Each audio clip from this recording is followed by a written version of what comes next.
يعبدون إلا الله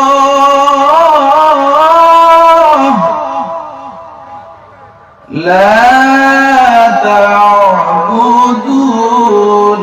إلا الله وبالوالدين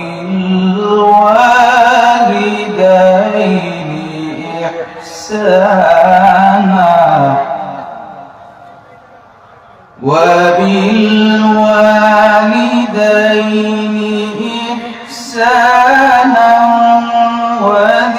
القربى واليتامى والمساكين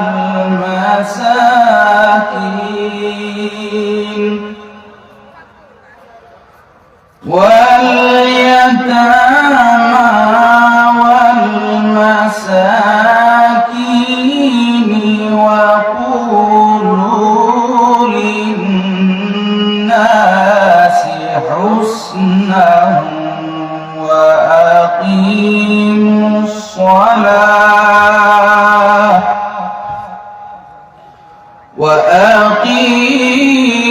الصلاة وآتوا الزكاة ثم توليتم إلا قليلا منكم وأنتم معرضون. صدق الله العظيم. عن أنس رضي الله تعالى عنه قال رسول الله صلى الله عليه وسلم أكبر الكبائر الإشراك بالله وقتل النفس وعقوق الوالدين وقول الزور أو قال وشهادة الزور أو كما قال عليه الصلاة والسلام.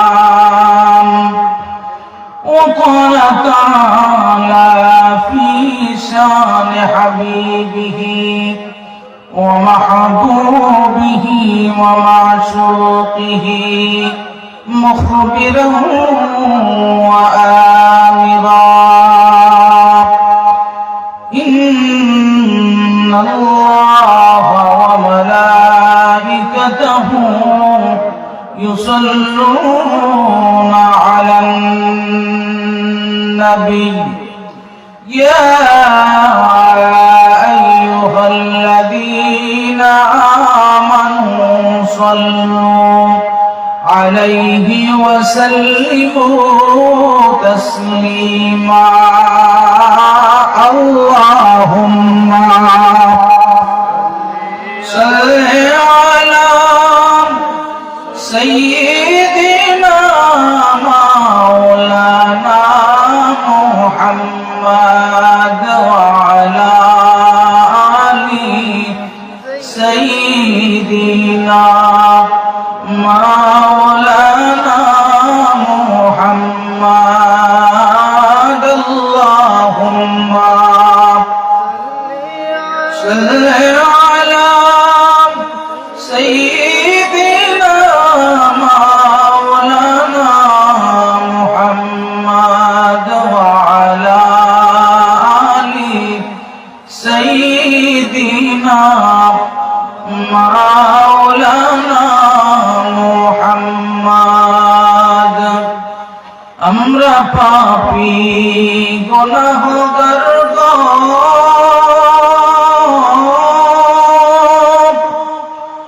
নবী দিয়ে পালাই চিনলাম না,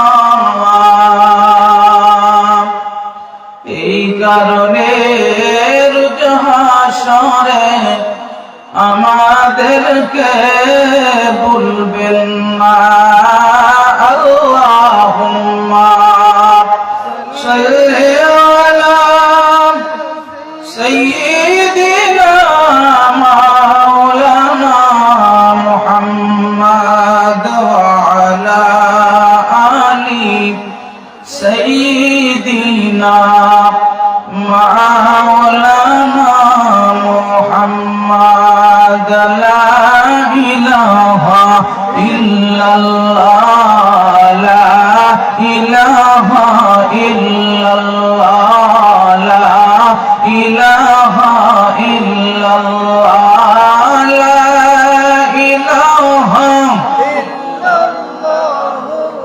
লা ইলাহা ইল্লাল্লাহ সুবহানাল্লাহ ওয়ালহামদুলিল্লাহ লা ইলাহা ইল্লাল্লাহ লা ইলাহা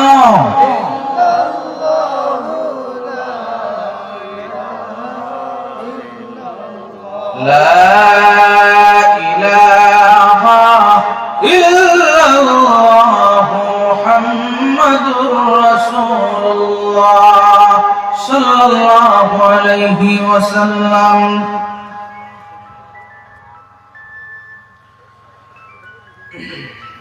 অগ্রগামী ইসলামী সমাজ কল্যাণ সংস্থার উদ্যোগে আয়োজিত ১০ম বার্ষিক ইসলামী মহাসম্মেলনের সম্মানিত সভাপতি সাহেব হাজী মুখলিস আলী লন্ডন প্রবাসী, জনাব শফিক আলী সাহেব আমেরিকা প্রবাসী, জনাব আমির আলী সাহেব আমেরিকা প্রবাসী, জনাব আব্দুল কাইয়ুম সাহেব লন্ডন প্রবাসী এবং আমার পূর্বে আলোচনা করেছেন আন্তর্জাতিক খ্যাতি সম্পন্ন মুফাসসিরে কুরআন মুফতি আলাউদ্দিন জিহাদি সাহেব, বারাকাল্লাহু ফি হায়াতিহি ওয়া সিহহাতিহি। আল্লাহ হুজুরের হায়াতের মাঝে বারাকাত দান করুন, সবাই বলি আমিন। এছাড়াও আরো ওলামায়ে কেরাম আলোচনা করেছেন এবং আমার পরেও আলোচনা করবেন। আল্লাহ রাব্বুল আলামিন আজকের এই মোবারক মাহফিল কবুল করুন, সবাই বলেন আমিন। লক্ষ কোটি কোটি শুকরিয়া জ্ঞাপন করি যে আল্লাহ পাক রব্বুল আলামিন আমাদেরকে এই জান্নাতের বাগানে বসার মতন তৌফিক দান করেছেন, সবাই বলেন আলহামদুলিল্লাহ।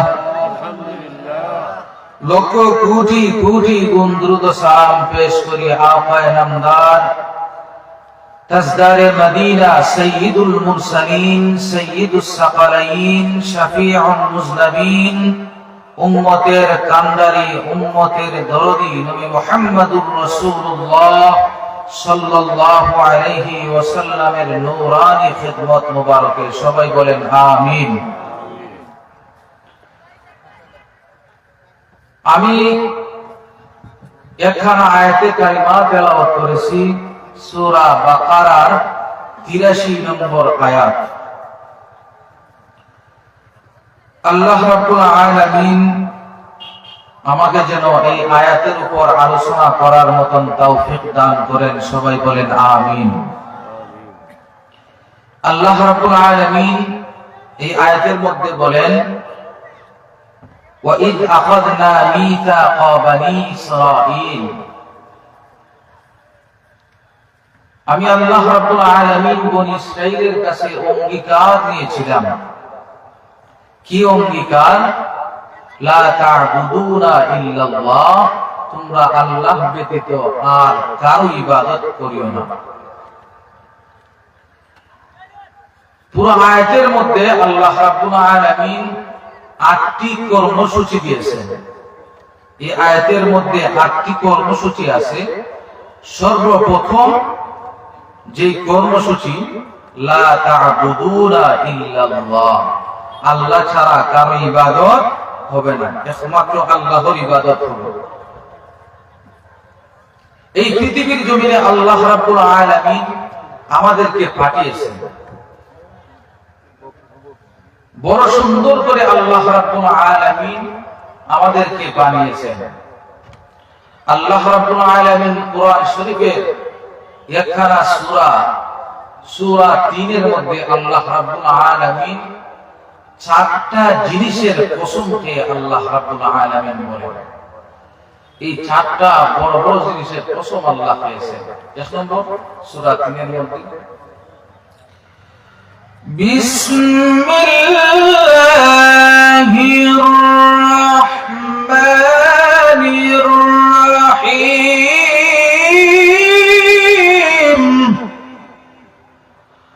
والتين والزيتون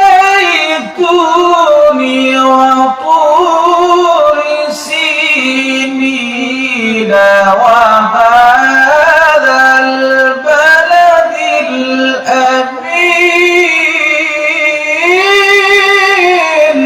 الله أكبر আরেকটু আওয়াজ দিয়ে বলুন আল্লাহু আকবার। আল্লাহ রাব্বুল আলামিন কসম খাইলেন ওয়া তিন ফুলের কসম, জৈতুনের কসম। আল্লাহ রাব্বুল আলামিন এরপরে কসম খাইলেন ওয়া তুর সিনিন, তুরে সাইনার কসম আল্লাহ রাব্বুল আলামিন খাইলেন। ওয়া হাদাল বালাদিল আমিন, পবিত্র নগরীর কসম, মক্কা শরীফের কসমকে আল্লাহ রাব্বুল আলামিন এরপরে বলেন, কি বলেন? لقد خلقنا الإنسان في أحسن تقويم الله أكبر। একটু মহব্বতে আওয়াজ দিয়ে জোরে সরে বলেন আল্লাহু আকবার। এই সূরার মধ্যে আল্লাহ চারটি জিনিসের কসম দিয়ে বলেন, লাকাদ খালাকনাল ইনসান, আমি আল্লাহ মানুষ সৃষ্টি করেছি, ফি আহসানি তাকওয়িম, সুন্দর করে, সুন্দর অবয়ব দিয়ে, সুন্দরভাবে, সুন্দর গঠন দিয়ে আল্লাহ রাব্বুল আলামিন আমাদেরকে সৃষ্টি করেছেন। বলেন সুবহানাল্লাহ। আল্লাহ রাব্বুল আমাদেরকে সৃষ্টি করে আল্লাহ রাব্বুল আলামিন বলেন, وَلَقَدْ كَرَّمْنَا بَنِي آدَمَ, আমার সৃষ্টিকর্তা আল্লাহ রাব্বুল আলামিন এই পৃথিবীর জমিনে 18,000 মাখলুকাত আল্লাহ রাব্বুল আলামিন সৃষ্টি করেছেন। ওই 18,000 মাখলুকাতের মধ্যে আল্লাহ রাব্বুল আলামিন বলেন, আমি আল্লাহ রাব্বুল আলামিন ওয়ালাকাদ কাররামনা বানি আদম, বনি আদমকে আমি আল্লাহ রাব্বুল আলামিন শ্রেষ্ঠত্ব দিয়েছি। বলেন সুবহানাল্লাহ। আল্লাহ রাব্বুল আলামিন এই শ্রেষ্ঠ জাতি কেন সৃষ্টি করলেন? আল্লাহ রাব্বুল আলামিন কোরআন শরীফের মধ্যে বলেন, ওয়ামা খালাকাতুল জিন্না ওয়াল ইনসা ইল্লা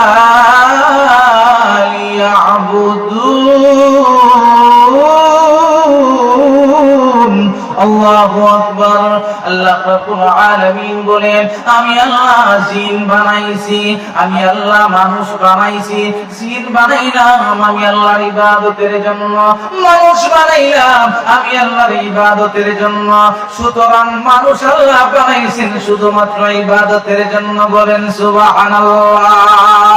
বাকি 18,000 মাখলুকাতের মধ্যে আল্লাহ রাব্বুল আলামিন মানুষ বানাইলেন, উদ্দেশ্য হইল মানুষের আমি আল্লাহ রাব্বুল আলামিনের ইবাদত করবে। আর পৃথিবীর মধ্যে যত মাখলুক আছে ওই সমস্ত মাখলুক গুলো আমার বান্দার ইবাদত করবে। বলেন সুবহানাল্লাহ। বান্দা আমি আল্লাহকে ডাকবে, আমি আল্লাহকে স্মরণ করবে, আমি আল্লাহর ইবাদত করবে। আল্লাহ রাব্বুল আলামিন যে 8টা কর্মসূচি আমাদেরকে দিয়েছেন, ওই 8টা কর্মসূচির মধ্যে সর্বপ্রথম হইল লা তা'বুদুনা ইল্লাল্লাহ, আল্লাহ ছাড়া কারো ইবাদত করা সম্ভব নয়, কারো ইবাদত করা যাবে না, আল্লাহর ইবাদতের সাথে কাউকে শরীক করা যাবে না। বর্তমানে আমরা ইবাদত করি, আমরা ইবাদত করার পরে ইবাদতের বিভিন্ন উদ্দেশ্য থাকে, যে উদ্দেশ্যগুলোর কারণে আমরা কুফরি করে ফেলি, আমরা শিরিক করে ফেলি, আর শিরিক করার সাথে সাথে ঈমান আমাদের চলে যায়, আমরা টেরও পাই না। ঈমান বড় মূল্যবান জিনিস, ওই ঈমানটা বর্তমানে আমরা এমন ভাবে বিক্রি করি, ঈমানটাকে নষ্ট করে দেই, মাত্র 5 টাকার বিনিময়ে আমাদের ঈমান চলে যায়। বলেন ঠিক না বেঠিক? 5 টাকার বিনিময়ে আমাদের ঈমান চলে যায়। এই 5 টাকার চা খেয়ে আমরা আমাদের ঈমানটাকে বিক্রি করে দেই। যদি বলেন ঠিক না বেঠিক? তাহলে ঈমান বড় মূল্যবান জিনিস, বড় মূল্যবান জিনিস ঈমান। আল্লাহর সাথে আমরা কাউকে শরীক করব না। আমরা ঈমান অনয়ন করেছি, আমরা বলেছি আমাদের রব আল্লাহ, আমরা আল্লাহর ইবাদত করব, আল্লাহ ছাড়া কারো ইবাদত করব না, আল্লাহর ইবাদতের সাথে কাউকে শরীক করব না, অংশীদার বানাইব না। কারণ আল্লাহ রাব্বুল আলামিন সূরা নিসার 36 নম্বর আয়াতের মধ্যে আল্লাহ রাব্বুল আলামিন বলেন,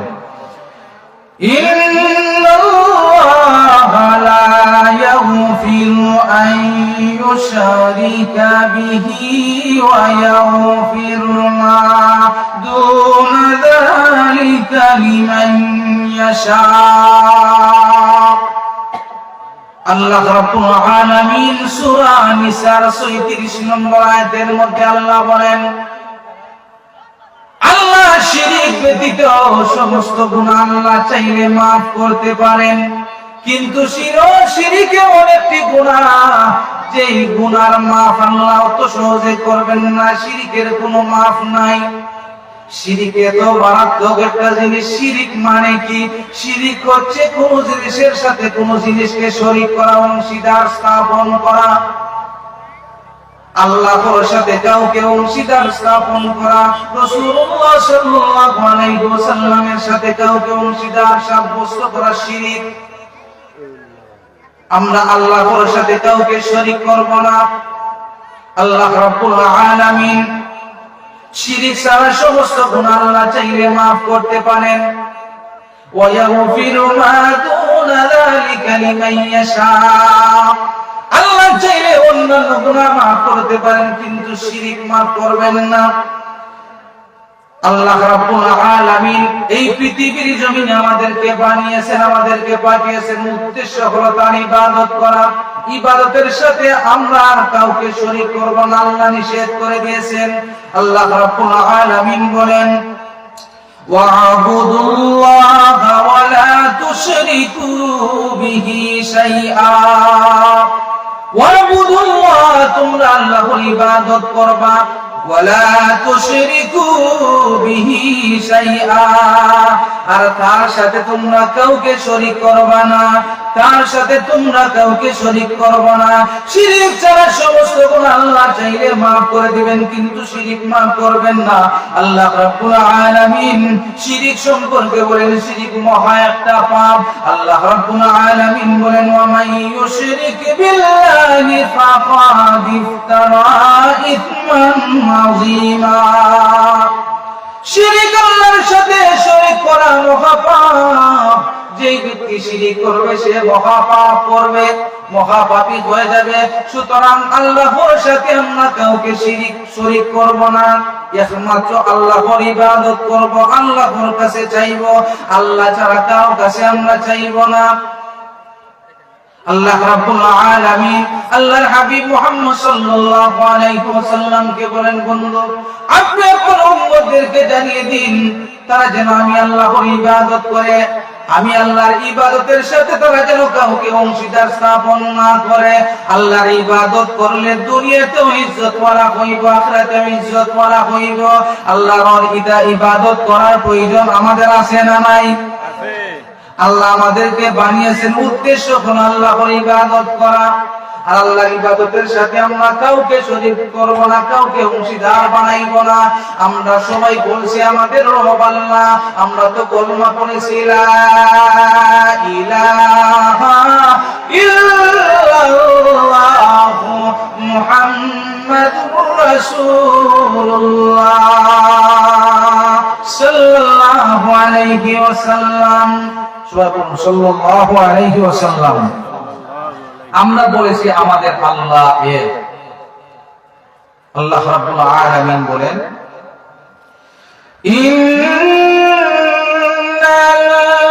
ইন্নাল্লাযীনা ক্বালু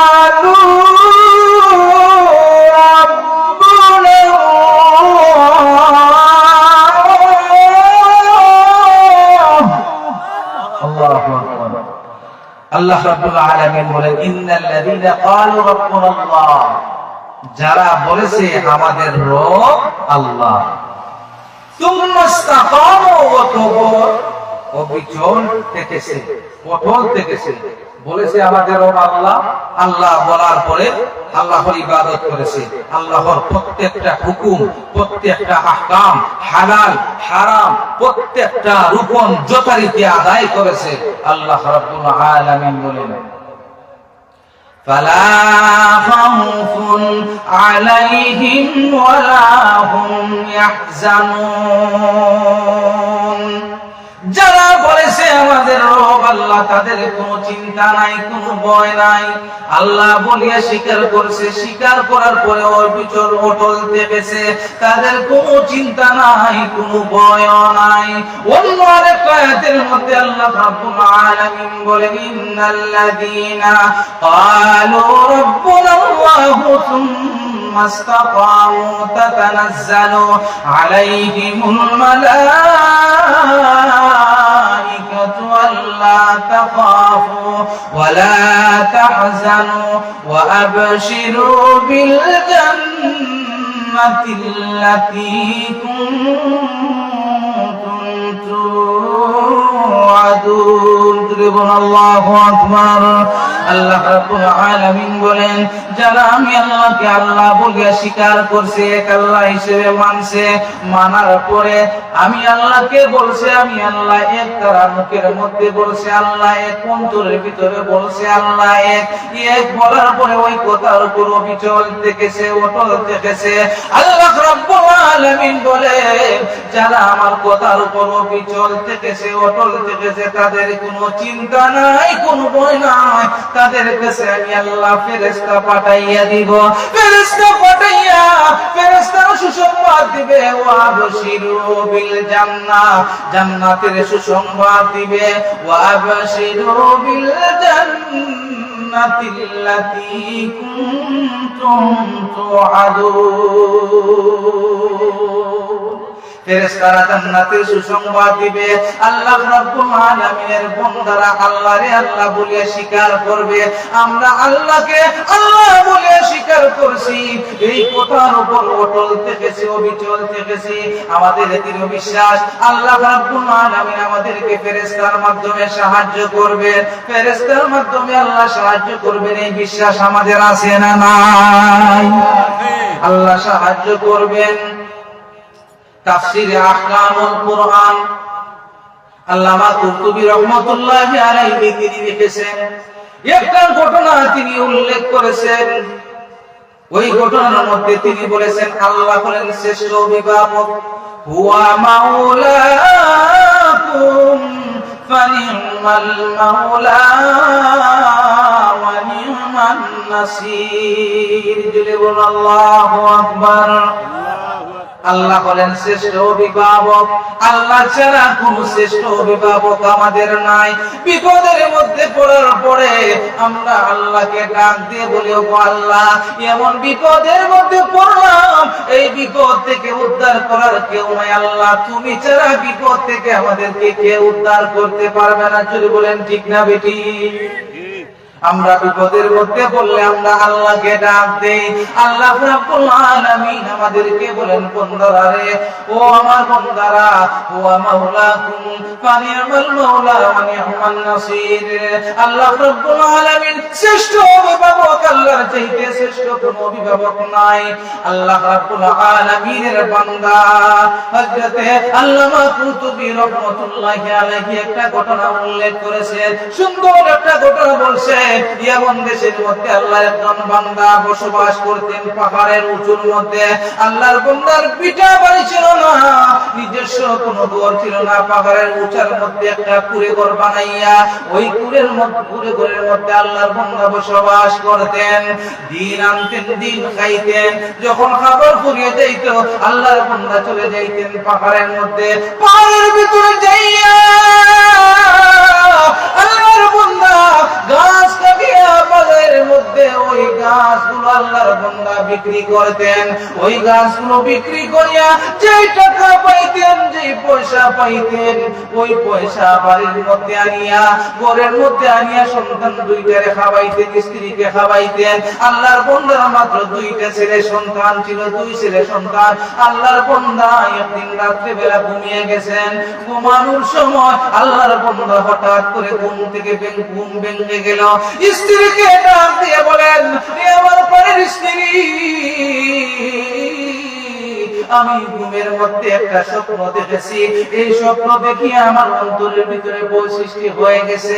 স্ত্রী ডাক দিয়ে বলেন, প্রাণের স্বামী গো, কি এমন স্বপ্ন আপনি দেখেছেন যে এই স্বপ্ন দেখিয়া আপনি হতাশার মধ্যে আছেন? তখন আল্লাহর বান্দা ডাক দিয়ে বলেন, স্ত্রী রে আমার, এমন একটা স্বপ্ন আমি দেখেছি। আমি যখন ঘুমের মধ্যে ছিলাম, হঠাৎ করে আমি লক্ষ্য করলাম গায়েব থেকে আওয়াজ দিয়ে আমাকে কে যেন বলতেছেন, রে আমার বান্দা, তাড়াতাড়ি তুমি চলে আসো, আমি আল্লাহর কাছে। মনে হয় আমার আল্লাহ গায়েব থেকে আওয়াজ দিয়ে আমাকে এই সুসংবাদ জানাইছেন আল্লাহর কাছে মুলাকাত করার জন্য। আল্লাহ আমাকে বলেছে, প্রাণীর স্ত্রী গো, আমি যদি এখন মৃত্যুবরণ করি তাহলে আমার কি উপায় হবে? আমি যদি মৃত্যুবরণ করি, এই রাত্রিবেলা যদি আমি মারা যাই, স্ত্রী গো আমাকে কে দাফন করবে? কে আমাকে লালন, কে আমাকে কবরস্থ করবে? স্ত্রী আমার, এই পাহাড়ের চূড়ার মধ্যে আমরা মাত্র 4 জন বাস করি, আর কোন মানুষ আমাদের দ্বারে কাছে নাই। স্ত্রী আমার, এখন আমার কিছু কথা তোমার কাছে আসে। স্ত্রী গো, আমি যদি রাত্রিবেলা মারা গেলে রাত্রিবেলায় আমাকে দাফন করে ফেলবা। আমি যদি দিনের বেলা মারা যাই, দিনের বেলা আমারে দাফন করে ফেলবা। আল্লামা কুরতুবী রাহমাতুল্লাহি আলাইহি শুধু বুঝাইতে চেয়েছেন আল্লাহ কি পরিমাণ অভিভাবক। হুয়া মাওলাকুম ফানি'মাল মাওলা ওয়া নি'মান নাসির। এই আয়াতের ব্যাখ্যায় তিনি এই ঘটনাটা উল্লেখ করেছেন। ইয়ামেন দেশের আল্লাহর বান্দার এই ঘটনা।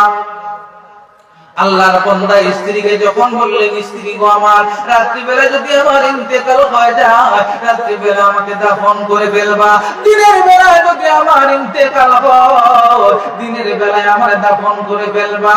স্ত্রী যখন এই কথা বললেন, স্ত্রী বললেন, প্রাণের স্বামী গো, আপনি যদি রাত্রিবেলায় ইন্তেকাল করেন তাহলে রাত্রিবেলায় দাফন করা হবে, চেষ্টা করব। প্রাণের স্বামী গো আমার, যদি দিনের বেলায় আপনি ইন্তেকাল করেন, আপনাকে দিনের বেলায় দাফন করা হবে। আল্লাহর বান্দা তখন স্ত্রীকে ডাক দিয়ে বলেন, রে আমার প্রাণের স্ত্রী, বিবি রে আমার, এই রাত্রিবেলা যদি আমার ইন্তেকাল হয়ে যায়, কাফন কি দিয়া পড়াইবা? কি দিয়া আমাকে কাফন পড়াইবে? স্ত্রী বলে, আমার প্রাণের স্বামী, কাফন পড়াইবো আমার শরীরের মধ্যে যে কাপড়টা আছে, ওই কাপড় দ্বারা আপনাকে কাফন পড়াইবো। বলেন সুবহানাল্লাহ। একটু মহব্বতে জুড়ে সুরে বলেন সুবহানাল্লাহ। প্রাণের স্ত্রী বলেন, স্বামী গো আমার শরীরে যে চাদর আছে এই চাদর দ্বারা আপনাকে সুন্দর করে চাদর পরাইয়া সুন্দর করে কাফন পরাইয়া কবরস্থ করব। স্ত্রীকে যখন এই কথাটুকু স্ত্রী স্বামীকে বলল, প্রাণের স্বামী আল্লাহর বান্দা তখন ডাক দিয়ে বলেন, স্ত্রী গো আমার শরীরের মধ্যে যে জুব্বা আছে, যে কাপড়টা আছে, যে পাঞ্জাবি আছে, ওই পাঞ্জাবিটা সুন্দর করে কলারের মধ্যে একটা গিট্ট দিয়ে দিবা। গিট্ট দেওয়ার পরে পাঞ্জাবি আমার শরীরের মধ্যে পড়াইয়া ফেলবা। পড়ানোর পরে যখন কিছু জায়গা পায়ের মধ্যে খালি দেখে যাবে, ওই জায়গাগুলো তোমার কাপড় দেওয়ার প্রয়োজন নাই, কিছু গলা পাতা দিয়ে দিবা, গাছের পাতা লতা দিয়ে আমার পা গুলো ডেকে দিবা। প্রাণের স্ত্রী রে আমার, তোমার আরো কিছু কথা আমি বলে যাই। স্ত্রী গো, যদি আমাকে কাফন পরাইয়া দাও, আমার তো জানাজার প্রয়োজন, জানাজা পড়াইবা, জানাজা পড়ানোর জন্য ইমামের প্রয়োজন। রাত্রি বেলা যদি আমার ইন্তেকাল হয়, জোরে জোরে বলেন সুবহানাল্লাহ। ওই রাত্রি বেলায় আল্লাহর বান্দা স্ত্রীকে সুন্দর করে বুঝাইয়া ফেললেন। স্ত্রী তখন বলে, প্রাণের স্বামী গো, দিনের বেলা ইমাম সাহেবকে খবর দিলে ইমাম সাহেব মুসল্লি লইয়া আমাদের পাহাড়ের উপরে উঠিয়ে জানাজার নামাজ পড়বে, কিন্তু রাত্রি বেলা ইমাম সাহেব যদি না আসে আমি তখন করব কি? আমার সন্তানগুলোকে পাঠাইয়া দিলাম, ইমাম সাহেব তখন যদি বলে রাত্রি বেলা পারবো না জানাজার নামাজ পড়তে, ইমাম সাহেব যদি বলে তুমি একটা কথা বলবা, ওই কথা বলা ফাদামাতা সুলতান ইবনে আদেল। সুলতান ইবনে আদেল দুনিয়ার জমিন থেকে বিদায় নিছেন। ওগো আল্লাহ, আপনার প্রাণের প্রিয়, আপনার প্রিয় আল্লাহর ওলি, আপনার বান্দা দুনিয়ার জমিন থেকে বিদায় নিছেন। ওগো আল্লাহ, আপনার সুলতান ইবনে আদেল দুনিয়ার জমিন থেকে বিদায় নিছে। এই সুলতান ইবনে আদেলের জানাজার নামাজ পড়ানোর জন্য রাত্রি বেলা কোনো মানুষ নাই। আল্লাহ, আপনি আপনার সুলতান ইবনে আদেলের জিন্দেগীর যদি কোনো একটা সিজদা অথবা 2 রাকাত আপনার দরবারে কবুল হয়, ওই 2 রাকাত নামাজকে আরামে ঘুমাও। সুলতান ইবনে আদেল বিছানার মধ্যে মাথা লাগাইতে দেরি, সুলতান ইবনে আদেল দুনিয়ার জমিন থেকে বিদায় নিতে দেরি করলেন না। ইন্না লিল্লাহি ওয়া ইন্না ইলাইহি রাজিউন। সবাই বলুন, ইন্না লিল্লাহি ওয়া ইন্না ইলাইহি রাজিউন। সুলতান ইবনে আদেল দুনিয়ার জমিন থেকে বিদায় নিলেন রাত্রি বেলা। স্ত্রী স্বামীকে জাগাইলেন, প্রাণের স্বামী তাহাজ্জুদের সময় হয়ে গেছে, ওঠেন। স্বামী তাহাজ্জুদের সময় প্রতিদিন উঠে যায়, কিন্তু এই দিনের বেলায় স্বামী ঘুম থেকে ওঠেন না। স্ত্রী বুঝতে বাকি রইলেন না। আমার প্রাণের স্বামী সুলতান ইবনে আদেল দুনিয়ার জমিন থেকে বিদায় নিলেন। সাথে সাথে 2 জন সন্তানকে ঘুম থেকে স্ত্রী জাগাইয়া সন্তানদেরকে বলেন, রে আমার সন্তানেরা, তোমার বাবা সুলতান ইবনে আদেল দুনিয়ার জমিন থেকে বিদায় নিয়েছেন। সন্তানগুলো কান্না শুরু করে দিল আর বলতেছে, ওগো আল্লাহ, আমাদের বাবা দুনিয়ার জমিন থেকে বিদায় নিছেন। আল্লাহ, এখন কি করব, কোথায় যাইব, আমাদেরকে কে খাওয়াইবে, কে লালন পালন করবে? সন্তানগুলো ছাউমাউ করে কান্না শুরু করে দিল। সুলতান ইবনে আদেলের স্ত্রী ডাক দিয়ে বলেন, রে আমার সন্তানেরা, তোমরা তোমাদের বাবার লাশের কাছে কোনো কান্নাকাটি করবা না। সন্তানেরা রে, যাও যাও, দৌড়াইয়া যাও, মসজিদের মধ্যে যাইয়া ইমাম সাহেবকে খবর দিবা আর বলবা, তোমার মুসল্লি, 5 ওয়াক্তের মুসল্লি সুলতান ইবনে আদেল দুনিয়ার জমিন থেকে বিদায় নিছেন। 2টা ছোট্ট ভাই দৌড়াইয়া দৌড়াইয়া পাহাড় থেকে নামিয়া মসজিদের মধ্যে চলে গেল। রাত্রি বেলা মসজিদের মধ্যে যাইয়া ইমাম সাহেবকে ডাক দিয়ে বলতেছে, ইমাম সাহেব দরজা খুলেন, আমার বাবা সুলতান ইবনে আদেল ইন্তেকাল করেছেন। জোরে বলুন আল্লাহু আকবার। সুলতান ইবনে আদেল দুনিয়ার জমিন থেকে বিদায় নিছেন। দরজা খুলেন। ইমাম সাহেব দরজা খুলিয়া সন্তানদেরকে ডাক দিয়ে বলে, সুলতান ইবনে আদিল ইন্তেকাল করেছেন। সন্তানগুলো বলে, ইমাম সাহেব আমার বাবা কিছুক্ষণ আগে দুনিয়ার জমিন থেকে বিদায় নিছে। ইমাম সাহেব আপনি একটু আসেন, আমার বাবার জানাজার নামাজ পড়াইবেন, বাবাকে সুন্দর করে দোয়াইবেন। আমার বাবার জানাজার নামাজ পড়ার প্রয়োজন। আমার বাবার ইমামতির জন্য কোনো মানুষ নাই, জানাজার নামাজ পড়ানোর কোনো মানুষ নাই। ইমাম সাহেব চলে আসেন। ইমাম সাহেব বলেন, রাত্রিবেলা সম্ভব নয়, রাত্রিবেলা সম্ভব নয়, সকাল হোক আমি মুসল্লি লইয়া তোমার বাবার জানাজার নামাজ পড়াইব, তোমার বাবার জানাজার নামাজ পড়াইব, কিন্তু রাত্রিবেলা নয়, যাও চলে যাও তোমরা। দুইটা সন্তান চোখের পানি মুছিয়া মুছিয়া পাহাড়ের উপরে উঠতেছে। ওঠার পরে মা দেখে বলেন, সন্তানেরা রে, ইমাম সাহেবের কাছে গেছিলানি? সন্তান বলে, বাবু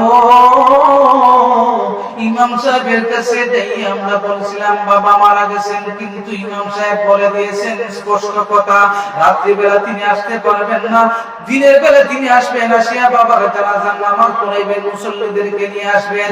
এই রাত্রিবেলা বাবা আসতে পারবেন না, এই রাত্রিবেলা বাবা আসতে পারবেন, ইমাম সাহেব আসতে পারবেন না, আমার বাবার জানাজার নামাজও পড়াইতে পারবেন না। তখন স্ত্রী তাদের মা ডাক দেয়া বলেন, আমার সন্তানেরা রে, তোমার বাবা আগে বলে দিয়েছেন যদি ইমাম সাহেব না আসে তোমাদের দুইটা হাত ধরে যেমন উপরের দিকে তাকাইয়া আমি আল্লাহকে বলি, আল্লাহ তোমার বাবার জানাজার নামাজের ব্যবস্থা করে দিবে। এই কথা যেন আল্লাহকে আমরা বলি, সন্তানেরা রে চলো আল্লাহর কাছে তোমাদেরকে লইয়া আমি ফরিয়াদ করব, আল্লাহকে খবর জানাইব। সুলতান ইবনে আদিলের স্ত্রী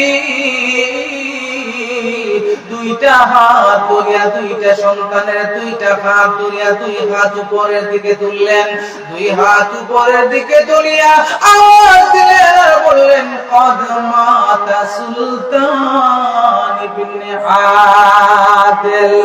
ওগো আল্লাহ, তোমার সুলতান ইবনে আদিল দুনিয়ার জমিন থেকে বিদায় নিছে। ওগো আল্লাহ, সুলতান ইবনে আদিলের জিন্দেগির যদি একটা সেজদা তোমার দরবারে গ্রহণযোগ্য হয়, সুলতান ইবনে আদিলের দুই রাকাত নামাজ যদি আল্লাহ তোমার দরবারে কবুল হয়, ওই দুই রাকাত নামাজ তোমার সেজদায় কৌশল্যা বানাইয়া তোমার বান্দা সুলতান ইবনে আদিলের জানাজার নামাজের ব্যবস্থা করো। জুড়ে বলুন সুবহানাল্লাহ।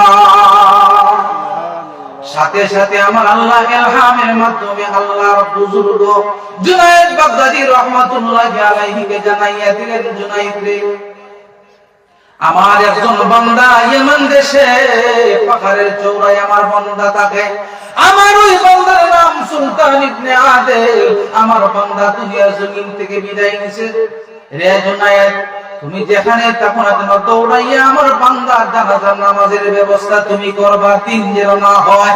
এই রাত্রি বেলা তাড়াতাড়ি যাইয়া আমার বান্দার জানাজার নামাজের সুব্যবস্থা তুমি করে ফেলবা। বলেন সুবহানাল্লাহ। একটু আওয়াজ দিয়ে বলেন সুবহানাল্লাহ।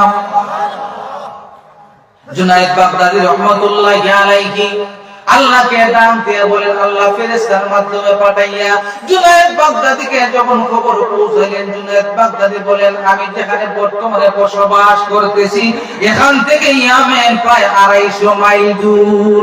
এই 250 মাইল দূর এই রাত্রিবেলা যাওয়া সম্ভব নয়।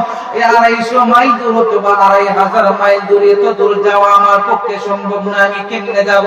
তবে আমার আল্লাহ যদি বাইপাসের কোন সুব্যবস্থা করে দেয়, আমি জুনায়েদ বাগদাদী যাইতে রাজি আছি। একটু আওয়াজ দিয়ে বলেন আল্লাহু আকবার। আরো জোরে বলুন আল্লাহু আকবার। জুনায়েদ বাগদাদী যখন ফেরেশতাকে খবর জানাইলেন, ফেরেশতা আল্লাহকে বলতেছেন, ওগো আল্লাহ, জুনায়েদ বাগদাদী যাইতে রাজি আছে, কিন্তু এত দূরে তো কম সময় কেমনে যাইবে? আল্লাহ ফেরেশতাকে বলে দিলেন, ফেরেশতা রে, আমার আমার সুলতান ইবনে আদিল যেই জায়গায় বর্তমানে আছে তার লাশ যেখানে অবস্থায় আছে, লাশের নিচ থেকে এক মুষ্টি মাটি নিয়া আমার জুনায়েদ বাগদাদির সামনে তুমি ফেলে দিবে আর বলবা ওই মাটির চতুর্দিকে বিছাইয়া ওই মাটির ভিতরে তারা যেন সেজদার মধ্যে পড়ে যায়। তারা কয়জন আছে? 12 জন।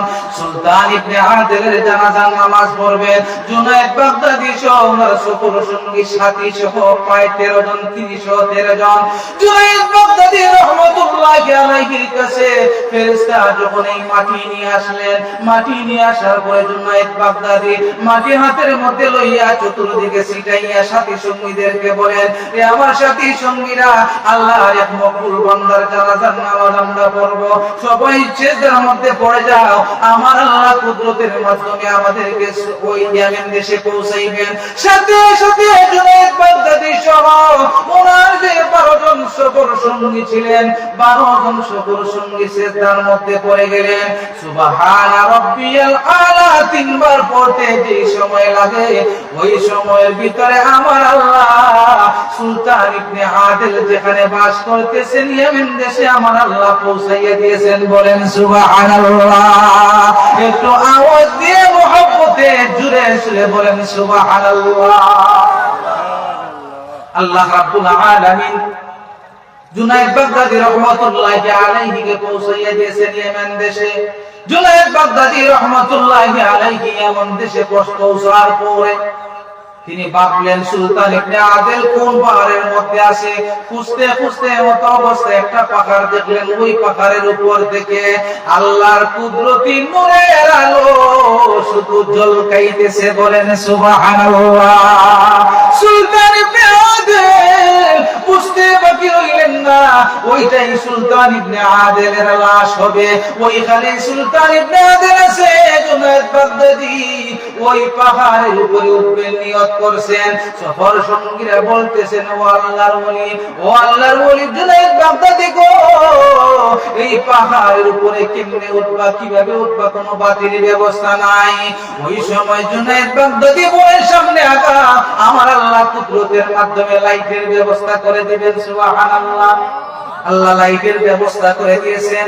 ওই যে আলো ঝলকাইতেছে, ওই আলোর পাওয়ারে আল্লাহর বান্দারা জুনায়েদ বাগদাদি সহ বাকি 12 জন তারা বেয়ে বেয়ে ওই পাহাড়ের চূড়ার উপরে উঠে গেছেন। বলেন সুবহানাল্লাহ। আল্লাহর বান্দা জুনায়েদ বাগদাদি রাহমাতুল্লাহি আলাইহি উঠিয়া দেখলেন লাশ। লাশের সামনে দুইটা ছেলে কাঁদতেছে এবং স্ত্রী কি যেন পড়তেছে, আল্লাহর কালাম তেলাওয়াত করতেছে।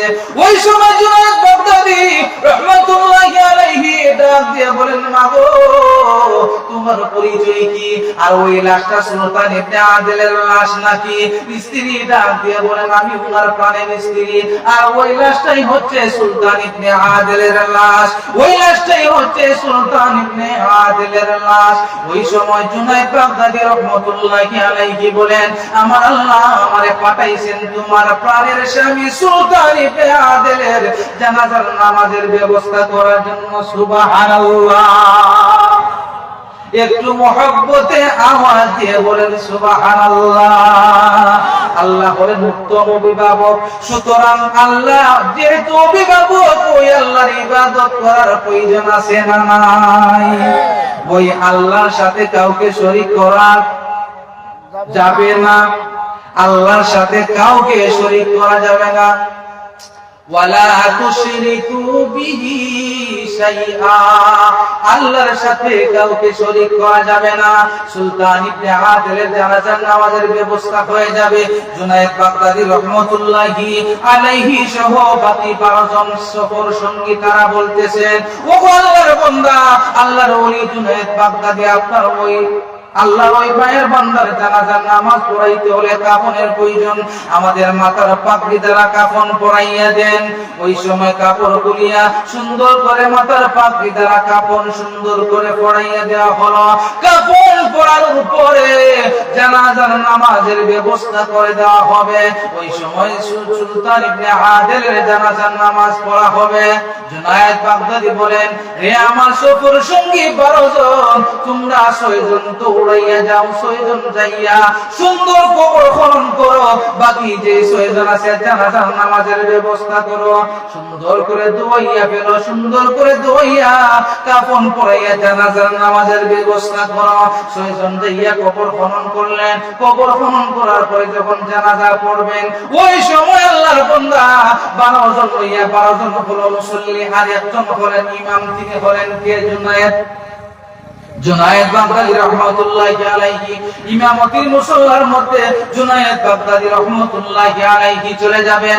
জুনায়েদ বাগদাদী রাহমাতুল্লাহি আলাইহি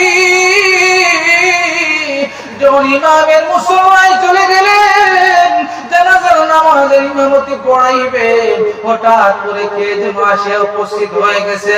মাথার মধ্যে পাগড়ি, শরীরের মধ্যে জুব্বা, সুন্দর সুদর্শন একজন মানুষ উপস্থিত হইয়া জুনায়েদকে ডাক দিয়ে বলে, রে জুনায়েদ, থামো, তুমি জানাজার নামাজের ইমামতি করবা না?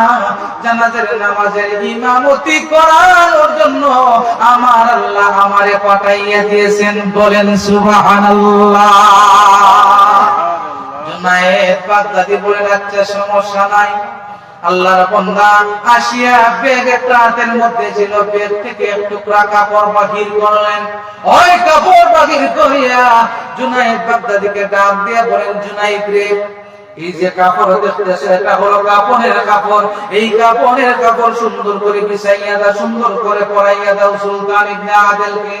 জুনায়েদ বাগদাদী বলেন, কিভাবে সম্ভব? না, আমরা তো কাফন পরাইয়া ফেলছি, আমাদের মাথার পাগড়ি দ্বারা কাফন পরাইছি।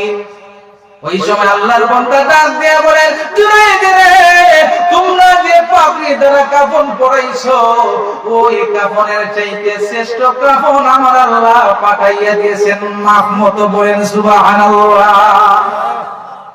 মাপ মতো কাফন যখন সুন্দর করে পরানো হইল, আল্লাহর বান্দাকে সুন্দর করে কাফন পরানোর পরে আল্লাহর বান্দা সুলতান ইবনে আদেলের জানাজার নামাজ পড়া হবে।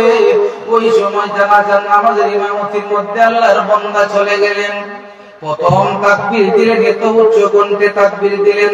প্রথম তাকবীর বড় উচ্চ কণ্ঠে দিলেন, জোরে সুরে বললেন আল্লাহু আকবার। দ্বিতীয় তাকবীর দিলেন, তৃতীয় তাকবীর দিলেন, চতুর্থ তাকবীর দিলেন। জানাজার নামাজ কমপ্লিট হয়ে গেল। সুলতান ইবনে আদেল রাহমাতুল্লাহি আলাইহির জানাজার নামাজ কমপ্লিট হয়ে গেল। জানাজার নামাজ শেষ হয়ে গেছে, জানাজার নামাজ কমপ্লিট হয়ে গেল। জানাজার নামাজ পড়ার পরে জুনায়েদ বাগদাদী রাহমাতুল্লাহি আলাইহিকে ডাক দিয়ে আল্লাহর বান্দা বলতেছেন, রে জুনায়েদ, তুমি এসো জানাজার নামাজ পড়ানোর জন্য। আল্লাহ তোমাকে আনছে। এরপরে আল্লাহ আমারে আদেশ দিয়ে বলছে, যাও তুমি যাইয়া জুনায়েদকে বলো সে যেন জানাজার নামাজের ইমামতি না করে, আমি যেন জানাজার নামাজের ইমামতি করি। আল্লাহ আমারে পাঠাইয়া দিয়েছেন এবং কাফনের কাপড় পাঠাইয়া দিয়েছেন। শুধু তাই নয় জুনায়েদ, তুমি এক কাজ করো, যে আমার হাতের মধ্যে ব্যাগটা আছে, ওই ব্যাগটা তুমি ধরো। এই ব্যাগ ধরিয়া সুলতান ইবনে আদেলের স্ত্রীর কাছে দিয়া বলবা, ওই ব্যাগটা যেন ঘরের মধ্যে সুন্দর করে রাখিয়া দেয়। যখন টাকার প্রয়োজন হবে, পয়সার প্রয়োজন হবে, ওই ব্যাগের ভিতরে বিসমিল্লাহির রহমানির রহিম বলিয়া হাত দেওয়ার সাথে সাথে আমার আল্লাহ কুদরত থেকে পয়সা বাহির করে দিবেন। সুবহানাল্লাহ। এই পয়সা কত আছে যেন মদিনা না দেখে কিয়ামত পর্যন্ত। ওই পয়সা খাইতে খাইতে শেষ হয়, পয়সা খাইতে খাইতে তাদের হায়াত শেষ হয়ে যাবে, কিন্তু একটা পয়সাও কমবে না। বলেন সুবহানাল্লাহ। জুনায়েদ বাগদাদী বলেন, ঠিক আছে বললাম। তখন আল্লাহর বান্দা চলে যাবেন, সাথে সাথে জুনায়েদ বাগদাদী হাতের মধ্যে জাপটা দিয়ে ধরে ফেলছেন আর বললেন, আপনি যাইতে পারবেন না। আপনি জানাজার নামাজের ইমামতি করেছেন মানলাম, আপনি ইমামতি করার জন্য আসলেন, আসি আমার নাম ধরে ধরে বারবার বলতেছেন জুনাইদ জুনাইদ বলে আপনি আমারে ডাকতেছেন। নিশ্চয় আপনি আমারে বহুবার চিনেছেন এবং দেখেছেন। আপনাকে আমি ছাড়বো না, যতই চেষ্টা করেন চলে যাবেন, আমি আপনাকে ছাড়বো না। আপনার পরিচয় না দেওয়ার আগ পর্যন্ত আমি আপনাকে ছাড়বো না। আমি জুনাইদ সাধারণ কোন মানুষ নয়, আমি জুনাইদ পরওয়ান ছিলাম। আমাকে হারানোর মতো শক্তি কেউ ছিল না বাগদাদের মধ্যে। আমি জুনাইদের নাম শোনার সাথে সাথে যত বড় বড় কুস্তিগির ছিল, আমি জুনাইদের নাম শোনার সাথে সাথে কুস্তিগির গুলো বই আমার কাছে আসতো না। বলেন সুবহানাল্লাহ। আমি জুনাইদ আপনাকে ছাড়বো না, আপনার পরিচয় দিতে হবে। সাথে সাথে আল্লাহর বান্দা তখন ডাক দিয়ে বলেন জুনাইদ রে, আমার পরিচয় জানবা?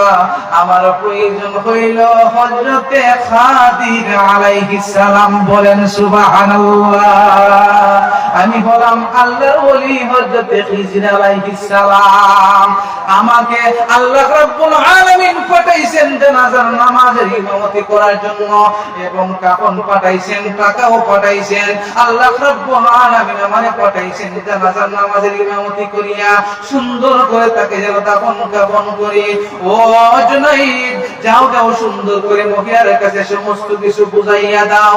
আল্লাহর বান্দা জুনাইদ বাগদাদী মহিলার কাছে যাইয়া ডাক দিয়ে বলেন মা, এমন কি কাজ আপনার স্বামী করেছে যে কাজের কারণে আমার আল্লাহ কুদরতের মাধ্যমে আল্লাহর ওলি পাঠাইয়া দিয়েছেন খিজির আলাইহিস সালাম। খিজির আলাইহিস সালাম আসলেন। আবার আরেকটা কথা খিজির আলাইহিস সালাম যাওয়ার সময় বলে দিয়েছেন। ওই সময় হযরতে জুনাইদ বাগদাদী খিজির আলাইহিস সালামকে ডাক দিয়ে বলেন, ও খিজির আলাইহিস সালাম, আল্লাহর ওলি একটু দাঁড়াইয়া যান, আর একটা কথা বাকি আছে। আপনি যখন তাকবীর দিয়েছিলেন, বড় বড় আওয়াজে আপনি তাকবীর দিয়েছেন, কারণটা কি আমি জানতে চাই। ওই সময় খিজির আলাইহিস সালাম ডাক দিয়ে বলেন, রে জুনাইদ, আমি তো জোরে জোরে তাকবীর দিয়েছিলাম, কারণ হইল আমাদের জানাজার মধ্যে 12 লক্ষ ফেরেশতা উপস্থিত ছিল। বলেন সুবহানাল্লাহ।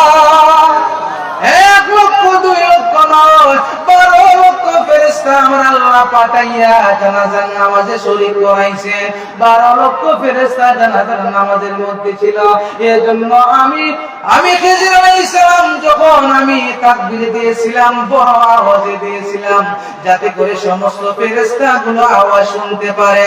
ওই সময় জুনাইদ বাগদাদী আল্লাহর বান্দা সুলতান ইবনে আদিলের স্ত্রীর কাছে যাইয়া ডাক দিয়া বিনয়ের সহিত বলতেছেন, ও মা, আপনার প্রাণের স্বামী সুলতান ইবনে আদিল এমন কি আমল করেছেন যে আমলের কারণে আমরা আপনার প্রাণের স্বামীর জানাজা পড়ার জন্য এত পাহাড়ের উপরে চলে আসলাম। শুধু তাই নয় মা, আপনার প্রাণের স্বামী এমন কোন ইবাদত করতো যে ইবাদতের কারণে আমার আল্লাহ আপনার প্রাণের স্বামীর জানাজার নামাজ পড়ার জন্য 12 লক্ষ ফেরেশতা আমার আল্লাহ পাঠাইছেন। বলেন সুবহানাল্লাহ।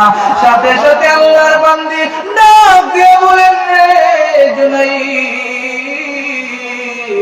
আমার প্রাণের স্বামীর যে আমলগুলো ছিল, 1 নম্বর আমল হইল আমার প্রাণের স্বামী সব সময় আল্লাহর ইবাদত করত, 5 ওয়াক্ত নামাজ যথারীতি আদায় করত, মসজিদের মধ্যে জামাত বন্দী অবস্থায় তাকবীরে উলার সহিত নামাজ পড়ত। 2 নম্বর হলো আমার প্রাণের স্বামী সব সময় হালাল খাদ্য ভক্ষণ করত, হালাল খাবার খাইত। শুধু তাই নয় জুনাইদ, আমার প্রাণের স্বামী জীবনে মিথ্যা কথা বলে নাই। সুবহানাল্লাহ। আমার প্রাণের স্বামী জীবনে কোনো মিথ্যা কথা বলে নাই। আমার প্রাণের স্বামী সুন্নতের উপর অটল ছিল। আমার প্রাণের স্বামী সব সময় আল্লাহর ইবাদত করত। এজন্য হয়তোবা আমার আল্লাহ আমার প্রাণের স্বামীকে সাহায্য করেছেন। এই অবস্থায় আল্লাহ রাব্বুল আলামিনের বান্দা হযরতে জুনাইদ বাগদাদী ডাক দিয়ে বলেন, প্রাণের আল্লাহর বান্দার স্ত্রী, আপনার প্রাণের স্বামী এত ইবাদত করেছেন আমার আল্লাহ সন্তুষ্ট হইয়া কিছু মুদ্রা পাঠাইছেন, কিছু টাকা পাঠাইছেন। ওই ব্যাগের ভিতরে কিছু টাকা আছে, কিছু পয়সা আছে। আপনার প্রাণের স্বামী এত ইবাদত করেছে আল্লাহ খুশি হইয়া আপনাদের লালন পালনের জন্য, যাতে কোনো ত্রুটি না হয়, আপনার সন্তানগুলো যেন স্বাচ্ছন্দ্য বোধ ভাবে জীবন পরিচালনা করতে পারে, আমার আল্লাহ খিজির আলাইহিস সালামের মাধ্যমে কিছু টাকা পাঠাইছেন, মুদ্রা পাঠাইছেন। একটু মহব্বতে জুড়ে সুরে বলেন না আল্লাহু আকবার। আল্লাহর বান্দাকে আল্লাহ সাহায্য করেছেন।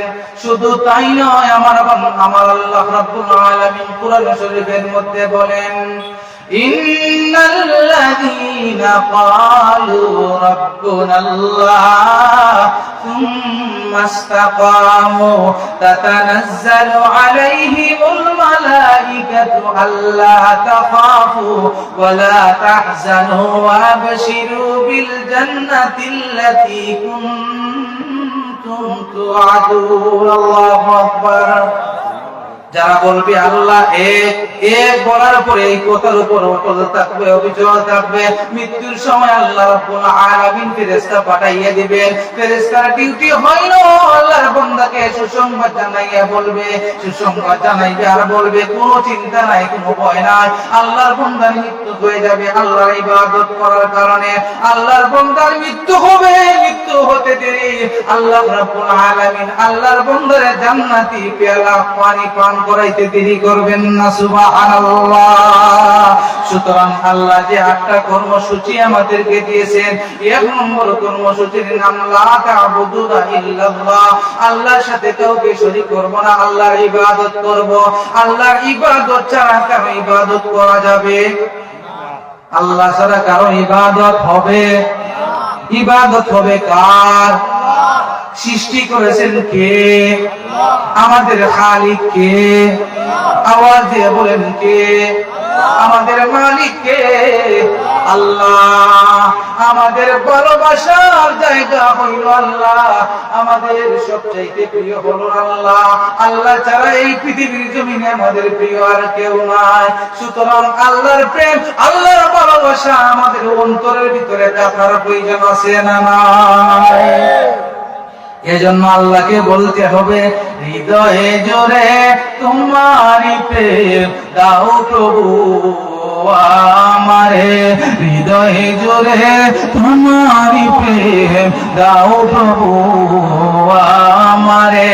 কোন সময় আমি যেন, কোন সময় আমি যেন ভুলি না তোমারে, হৃদয়ে জুড়ে তোমারই প্রেম দাও প্রভু আমারে, হৃদয়ে জুড়ে তোমারই প্রেম দাও প্রভু আমারে। প্রেম আর ভালোবাসা শুধুই তোমার সাথেই হয়, তুমি ছাড়া অন্য কেহ ও তো আপন নয়। প্রেম আর ভালোবাসা শুধু তোমার সাথেই হয়, তুমি ছাড়া অন্য কেহ ও তো আপন নয়। চাই না প্রভু আমি হারাতে তোমারে, হৃদয়ে জোরে তোমারই প্রেম দাও প্রভু আমারে। জোরে বলুন আল্লাহর প্রেম ভালোবাসা অন্তরে কাটার প্রয়োজন আছে না নাই? যখন আমাদের কেউ ছিল না তখন ছিলেন কে? যখন আমাদের কেউ হবে না তখন রবেন কে? যখন আমার কেউ ছিল না তখন ছিলে তুমি, যখন আমার কেউ রবে না তখন রবে তুমি, যখন আমার কেউ ছিল না তখন ছিলে তুমি, যখন আমার কেউ রবে না, তখন রবে তুমি। আপন করে নাও প্রভু গো আমারে, হৃদয় জুড়ে তোমারি প্রেম দাও প্রভু আমারে। জুড়ব আল্লাহুম্মা আমিন। 1 নম্বর কর্মসূচির নাম লা তা'বুদুনা ইল্লাল্লাহ। 2 নম্বর হলো ওয়া বিল ওয়ালিদাইনি ইহসানা। আল্লাহ যে 8টা কর্মসূচি আমাদেরকে দিয়েছেন, ওই 8টা কর্মসূচির মধ্যে 1 নম্বর হইল লা তা'বুদুনা ইল্লাল্লাহ, 2 নম্বর হলো ওয়া বিল ওয়ালিদাইনি ইহসানা, পিতা মাতার সাথে সদ্ব্যবহার করা, ভালো ব্যবহার করা, মা বাবার সাথে ভালো ব্যবহার করা। আল্লাহ রাব্বুল আলামিন কোরআন শরীফের মধ্যে বলেন, ওয়া ক্বাদা রাব্বুকা আল্লা তা'বুদু ইল্লা ইয়্যাহু ওয়া বিল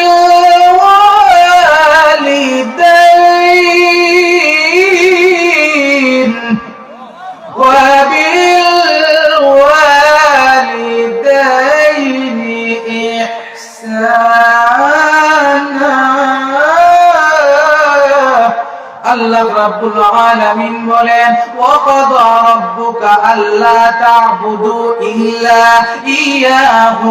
আল্লাহ রাব্বুল আলামিন বলেন, আমি তোমাদের উপর কার্য করে দিলাম, আমি তোমাদের উপর আইন করে দিলাম, আল্লাহ তা'বুদু ইল্লা ইয়্যাহু, আমি আল্লাহর ইবাদত করবা, ইল্লা ইয়্যাহু ওয়া বিল ওয়ালিদাইনি ইহসানা, আমি আল্লাহর ইবাদতের পরে তোমরা মা এবং বাবার সাথে ভালো ব্যবহার করবা। মা বাবার সাথে বর্তমান যুগে সন্তানেরা ভালো ব্যবহার করে না। মা বাবার সাথে ভালো ব্যবহার করার প্রয়োজন আমাদের আছে না নাই?